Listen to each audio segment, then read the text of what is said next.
Sugatan ang dalawang sakay ng motorsiklo matapos sumalpok sa kasalubong na jeep sa Batangas City. Sugat sa iba't ibang bahagi ng katawan ang tinamo ng mag-asawang sakay ng motorsiklo matapos masalpok ng kasalubong na jeep sa kahabaan ng Barangay Tabangaw, Aplayam at Batangas City mag-aalas 10 ng gabi noong Martes. Nabasag ang ilang bahagi ng windshield ng jeep habang nasira rin ang ilang parte ng motorsiklo. Sa investigasyon ng pulisya, pauwi na sana sa Lipa City ang driver ng jeep nang mangyari ang insidente. Agad isinugod sa ospital ang mag-asawa na patuloy pang nagpapagaling hanggang ngayon. Habang nasa kustudiya na ng pulisya ang driver ng jeep na maharap sa kaukulang reklamo.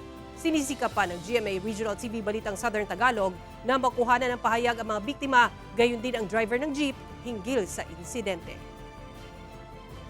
Ang bating po Vehicle 1 ay nag-occupy po ng kabilang lane. Kaya bumangga po siya doon sa ating kasalubong na motorcycle. Base na rin po sa deklarasyon po ng ating driver, siya po ay nakainom.